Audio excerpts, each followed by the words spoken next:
Tal como lo anticipábamos, ya está con nosotros la doctora Gabriela Gaspar, quien es subsecretaria de la Oficina de la Mujer de la Comuna Capitalina. ¿Qué tal, doctora? Buenas noches, ¿cómo está usted? Buenas noches, Mónica, ¿cómo estás?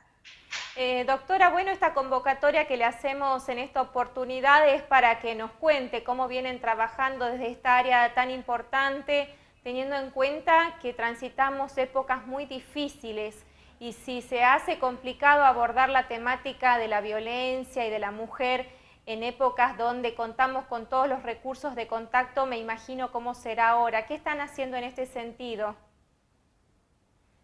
Bueno, justamente, bien lo planteaste, desde un primer momento de comienzo de la pandemia hubo que rever la dinámica y la modalidad de intervención. Todas las áreas que asisten a víctimas de violencia tenemos que ser, somos servicio esencial, en consecuencia no hemos interrumpido nuestra asistencia. Hemos agregado nuevas líneas de comunicaciones, como fueron una línea de emergencia vía WhatsApp, porque era la modalidad que más era utilizada por las mujeres, a través de mensajes o videollamadas, donde la contención se realizaba dentro de las 24 horas, en lo que fue el primer periodo de la pandemia, y posteriormente continuamos con la asistencia presencial, como siempre lo hicimos. Justamente sí hubo muchos inconvenientes en lo que tenía que ver la falta de espacios de asistencia que tuvieran sus puertas abiertas y no tener líneas directas de comunicación que con el correr de los días se fue regularizando y fue generando que se habilitara tanto desde el sistema de justicia, tanto del Poder Judicial como del Ministerio Público, con quien hemos podido articular bastante bien a través de las defensorías de género, nos ha permitido poder brindar la asistencia y el acompañamiento. A esta altura del año, pese a este contexto de pandemia, más creo que es el contexto de pandemia, ha llevado a que tengamos un aumento de un 20% más de denuncias de lo que fue ya el registro del año 2019, perdón. Entonces, y estamos recién al mes de agosto. Lo que no hemos interrumpido desde la municipalidad ha sido el acompañamiento, porque justamente es lo que nos permite a nosotros poder prever o prevenir nuevas situaciones de violencia. Entonces, las psicólogas están trabajando de manera presencial con los protocolos COVID correspondientes implementados, respetando turnos, respetando el distanciamiento, pero también se está haciendo el acompañamiento vía remota, teniendo las líneas habilitadas con cada una de estas mujeres con las que ya venimos trabajando, ¿no? Usted me habla del crecimiento de un 20% de denuncias. ¿De qué cantidad estamos hablando en números precisos? Actualmente ya hemos superado las 1.300 intervenciones, 1.300 denuncias. En el caso nuestro significa son acompañamientos, 1.300 mujeres que se acercaron al programa de protección a víctimas de violencia familiar que depende de la Subsecretaría de la Mujer y de las cuales hubo 845 acompañamientos a la fecha. Otras son denuncias que pueden quedar en primeras intervenciones que son de emergencia, pero de esa cantidad, 845 están con acompañamiento. ¿Qué significa esto? Que tienen más de una intervención semanal, tenemos como 12 seguimientos semanales como mínimo, y se mantiene desde este año en curso, ¿no? Uno de los problemas por los que atraviesan las mujeres en esta situación es la situación económica y muchas veces no denuncian justamente por este inconveniente, ¿no? Que se ven totalmente vulneradas porque la persona que las golpea les puede quitar cualquier tipo de asistencia. ¿Cuál es el panorama que se presenta en el ejido capitalino con estas mujeres que hoy están, digamos, siendo monitoreadas por el municipio en este sentido? Bueno, en ese sentido, tiene que ver justamente por el trabajo que realizamos previo de acompañamiento. Nosotros inmediatamente, declarada la cuarentena obligatoria, activamos las líneas de comunicación que ya teníamos con distintos grupos de mujeres, que son los grupos de fortalecimiento, que a nosotros nos ha permitido generar antes de con la coordinación directa de lo que era Nación, las intervenciones a través de lo que era la línea de IFE, y habilitar a partir de hace ya 2 meses, estamos trabajando con la línea Potenciar. Esto ha permitido que en la primera consulta se pueda generar la intervención social correspondiente y dentro de este contexto de pandemia la respuesta desde Nación ha sido más que efectiva y rápida.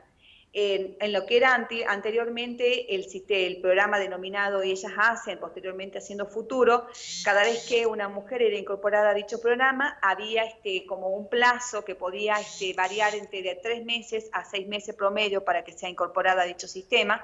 En estos casos, en el contexto de pandemia, no pasó de 30 días.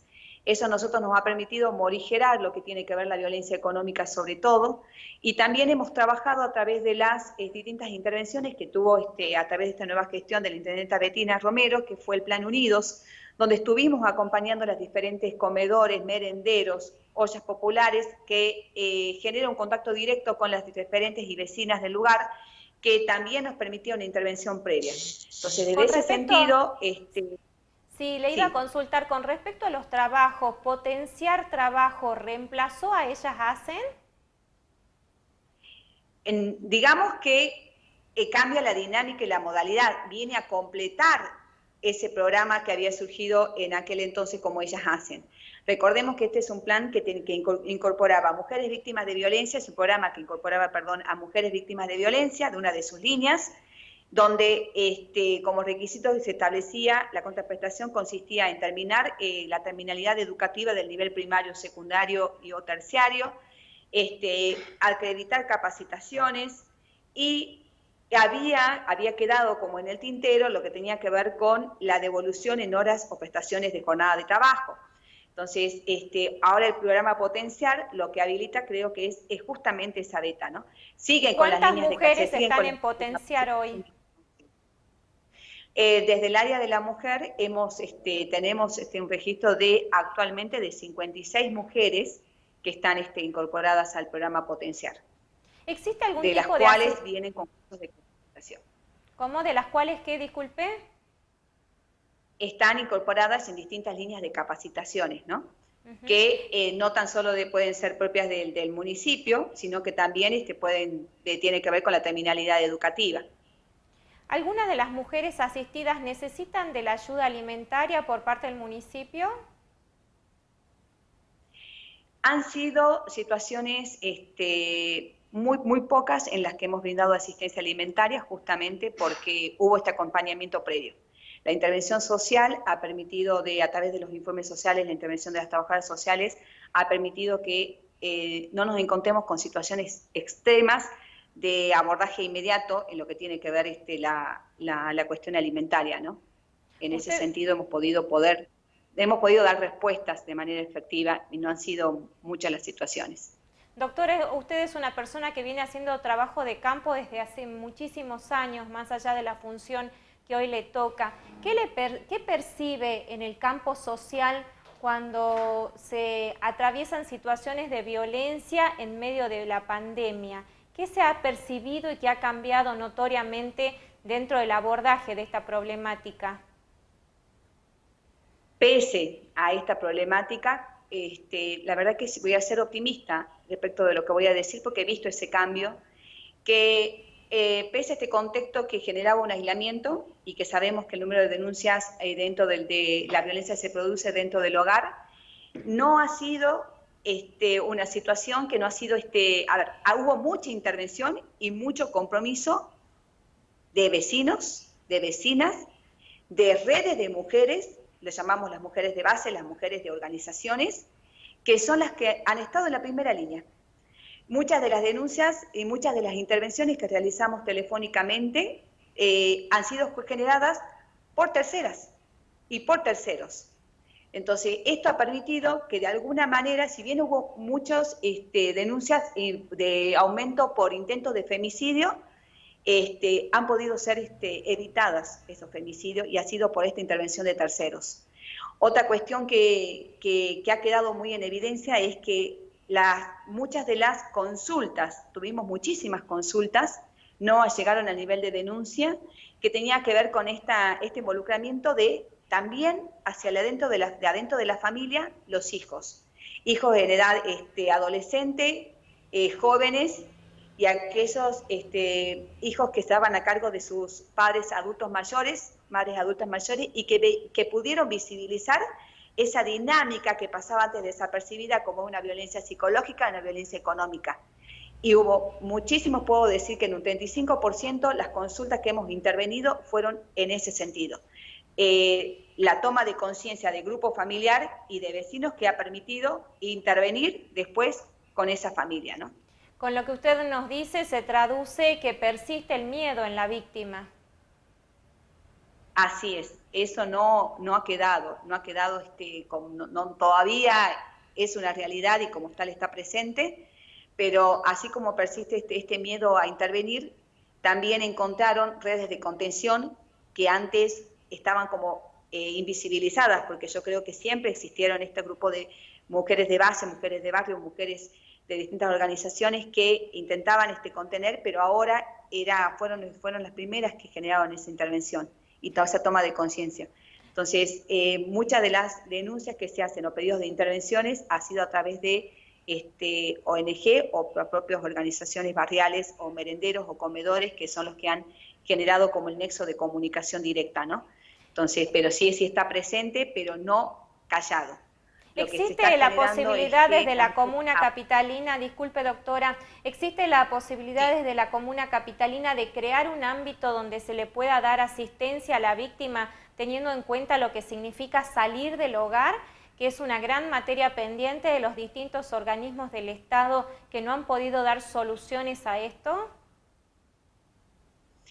¿En qué sentido se refiere la contención? Porque ese tipo de contención contención integral... En cuanto a sacarla del hogar donde se produce la violencia para que esté en un ámbito ameno y donde no se vea vulnerada en sus derechos.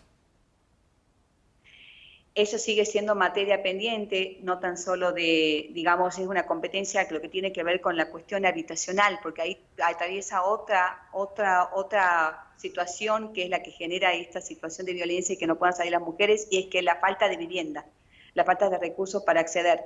Pero en las medidas que nosotros hemos intervenido en aquellos casos puntuales, que también debo aclarar, no es que sean altos índices, son situaciones muy puntuales. Cuando hemos pedido intervenciones y que se articuló a través de provincia, que es el organismo que está a cargo de lo que tiene que ver con la situación habitacional, lo hemos podido articular y resolver, ¿no? En su momento fueron a través de la entrega de módulos habitacionales, con la entrega de regularización de terrenos fiscales, con la entrega de terrenos fiscales, teniendo en cuenta que eran contextos de violencia de género y en consecuencia había que intervenir y había que dar esa solución. O sea, hay distintas líneas de abordaje, pero que hay que, creo que, fortalecer. Hay que tomar conciencia que existen y el trabajo interinstitucional se puede llevar a cabo. Nosotros tenemos ejemplos de esas situaciones, y han sido situaciones extremas, que también han sido muy conocidas, porque en algunos casos se trataba de niños y niñas que habían quedado sin su mamá por ser víctimas de femicidio, y que había que dar una respuesta integral, y esas respuestas sí se pudieron dar. Entonces, creo que hay que fortalecer. Cuando uno tiene conocimiento de que existen, de que conocemos cuáles son nuestras competencias y cuáles son las competencias de los otros organismos y se generan esas líneas de comunicación, la solución puede estar.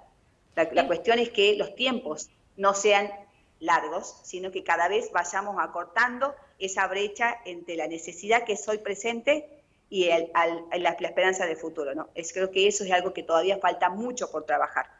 Porque uno fuera puede del hablar ámbito de público, disculpe, fuera del ámbito público, usted siempre bregaba por los derechos y estas soluciones para las mujeres en estado de vulnerabilidad. Sí. Ahora, dentro de la función pública, ¿a qué aspira dentro de esta subsecretaría para decir he cumplido mi misión? A que, ¿saben a qué aspiro, Mónica? A que la subsecretaría de la mujer no sea tan solo un área que sea conocida por el trabajo que brinda en asistencia y acompañamiento a víctimas. ¿Por qué? Porque eso significa que todavía no hemos logrado llegar a esa línea de prevención. Hoy en día nosotros, nuestro eje está justamente, por eso lo planteo y lo replanteo todo el tiempo, en que es estar en los barrios, y por eso nuestro equipo sale a los SIC, sale a los merenderos, estamos en los comedores, porque cuando nosotros trabajamos desde la prevención, es cuando nosotros vemos que la asistencia, acompañamiento a víctimas, lo que tiene que ver, porque cuando vas de asistencia, cuando ya hubo una denuncia, cuando ya hubo un golpe, cuando ya hubo un maltrato, cambio, sino cuando nosotros logremos trabajar desde la prevención, en la concientización, en este trabajo territorial que cada día se vaya haciendo, se multiplique cada día más y haya una mayor toma de conciencia y que no sean solamente las mujeres las que intervengan en esa situación, sino también tengamos al varón a la par, escuchándonos y formándose y concientizándose, creo que poder decir, bueno, ese es mi objetivo. No lo veo utópico, no lo veo utópico porque creo que los cambios generacionales ya nos están marcando que esa línea se puede dar. Y uno lo ve justamente en la brecha generacional. Cuando las denuncias que hubo o las intervenciones que tuvimos en este contexto de pandemia fueron en situaciones de, la primera tenemos como dos líneas bien marcadas, donde está esta violencia psicológica que recién se empieza a marcar en las prohibiciones, en los jóvenes, y que realiza la primera denuncia y corta la relación. Y de aquella situación que también se vio muy presente ahora es de personas adultas mayores que nunca se animaron a denunciar, y eso nos habla de una diferencia de brechas generacionales. Pero hemos llegado a esa brecha, a esa generación, que la que no denunciaba, la que silenciaba, la que naturalizaba. Y eso para mí marca una diferencia. Creo que las políticas de género están apuntadas, yo apuesto a que con la existencia de un Ministerio de Género y Diversidades podamos hacer este trabajo transversal, y porque no es tan solo transversal hacia la sociedad, sino también interinstitucional, y así lo ha venido marcando y así estamos trabajando con quienes desde el momento que se abrieron las distintas líneas a nivel nacional, en los municipios hemos tenido intervención y creo que es posible, que es factible. Entonces, Doctora, porque cuando no existan problemas de resistencia es porque hemos generado ese cambio cultural. Sí, perdón. muchísimas gracias por su tiempo y esperemos que estas premisas que usted marca se puedan cumplir a mediano o corto plazo. Ojalá sea posible y a eso uno apunta, ¿no? Muchísimas gracias por su tiempo. Muchas gracias, Mónica. Nosotros hacemos nuestra pausa, ya volvemos.